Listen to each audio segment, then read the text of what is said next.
કેસનો રિપોર્ટ સામે આવ્યો। શંકાસ્પદ કેસનો રિપોર્ટ નેગેટિવ આવ્યો છે। તો સામાન્ય લક્ષણોમાં અમદાવાદમાં ચાલતી હતી સારવાર। ઇબોલા વાયરસ જે ભારે રીતે વધી રહ્યો છે, સાથે જ જે કેસ છે તે સામે આવ્યો હતો। દર્દીના તમામ ટેસ્ટ જે છે તે હાલ તો નેગેટિવ આવ્યા છે। આરોગ્ય મંત્રી પ્રફુલ પાનસેરિયાએ પોસ્ટ કરી હતી। આરોગ્ય વિભાગે ભય ન રાખવાની અપીલ પણ કરી છે। નાગરિકોને અફવાઓથી દૂર રહેવા પ્રફુલ પાનસેરિયાએ સૂચના આપી છે। સત્તાવાર માહિતી પર જ વિશ્વાસ રાખવા વિનંતી કરવામાં આવી છે। સરકાર અને આરોગ્ય વિભાગ હવે સતર્ક અને એક્શન મોડમાં છે। જન આરોગ્ય સુરક્ષા માટે તમામ તૈયારીઓ જે છે તે દર્શાવવામાં આવી છે। તો આરોગ્ય વિભાગે સ્થિતિ પર નજર રાખી અને જે શંકાસ્પદ ઇબોલાનો કેસ આવ્યો હતો તે રિપોર્ટ સામે આવી ગયો છે। આ રિપોર્ટ જે છે તે નેગેટિવ આવ્યો છે।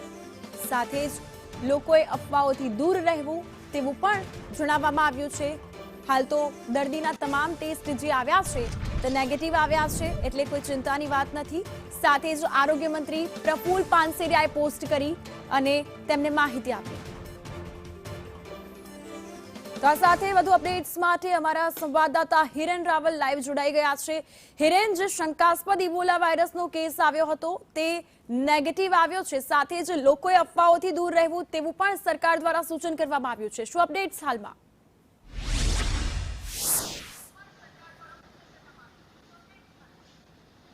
ગઈકાલે રાજ્યના આરોગ્ય રાજ્યમંત્રી છે પ્રફુલ પાનસેરિયા, એમણે આ એક સસ્પેક્ટેડ કેસ હોવાની પુષ્ટિ કરી હતી અને એનું સેમ્પલ છે એ વાયરોલોજી ઇન્સ્ટિટ્યૂટ પુણે જે આવેલું છે ત્યાં એનું તપાસ માટે મોકલવામાં આવ્યું હતું, પરંતુ એનો રિપોર્ટ આવ્યો છે। આ રિપોર્ટ નેગેટિવ છે, એટલે કોઈ પણ પ્રકારના ઇબોલાના લક્ષણો નથી તે પ્રકારની પુષ્ટિ આરોગ્ય વિભાગ તરફથી કરવામાં આવી છે। ખુદ પ્રફુલ પાનસેરિયા આરોગ્ય રાજ્યમંત્રી છે, એમણે આ અંગેની પોસ્ટ કરી છે અને લોકોને પણ અપીલ કરી છે કે ખોટું પેનિક ન ફેલાવવામાં આવે। આરોગ્ય વિભાગે અમદાવાદમાં જે સિવિલ હોસ્પિટલ છે એ સિવિલ હોસ્પિટલમાં એક સ્પેશિયલ ડેડિકેટેડ આઇસોલેશન વોર્ડ તૈયાર કર્યું છે। ત્યાં અત્યારે એની સારવાર ચાલી રહી છે। યુગાન્ડાથી આ વ્યક્તિ આવ્યો હતો, પરંતુ હાલ કોઈ પણ પ્રકારના લક્ષણો નથી। માત્ર સામાન્ય તાવના કારણે શંકાસ્પદ સ્થિતિ હતી અને વખત એના કારણે 2 દિવસ પહેલા સેમ્પલ લેવામાં આવ્યું હતું। હાલ તેઓ આઇસોલેશન વોર્ડની અંદર અમદાવાદ સિવિલની અંદર છે। પુણે વાયરોલોજી ઇન્સ્ટિટ્યૂટના આ રિપોર્ટ પ્રમાણે કોઈ પણ પ્રકારનો ઇબોલાનો રિપોર્ટ પોઝિટિવ નથી, એટલે રાહતના સમાચાર ગુજરાત માટે છે। કુલ 11 લોકો યુગાન્ડાથી આવ્યા હતા અને અમદાવાદના મોટાભાગના લોકો છે અને આ વ્યક્તિ જે છે એ મૂળ વડોદરાનો છે, પરંતુ યુગાન્ડાથી આવ્યા પછી એને અહીંયા વડોદરાથી અમદાવાદ સારવાર માટે લાવવામાં આવ્યો હતો। પ્રાથમિક લક્ષણો માત્ર તાવ હતા અને એના કારણે આગમચેતીના ભાગરૂપે આ ટ્રીટમેન્ટ આપવામાં આવી હતી, પરંતુ કોઈ પણ પ્રકારની ચિંતાજનક સ્થિતિ અત્યારે નથી। અમદાવાદમાં પણ અન્ય 11 લોકો એવા છે કે જે ક્વોરન્ટાઇનમાં છે, હોમ આઇસોલેશનમાં છે।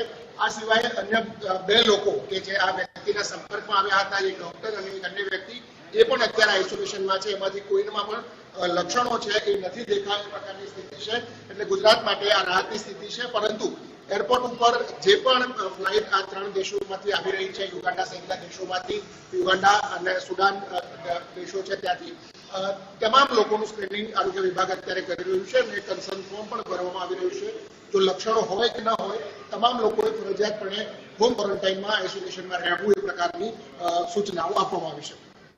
બિલકુલ હિરેન, તમામ માહિતી અપડેટ્સ બદલ આભાર।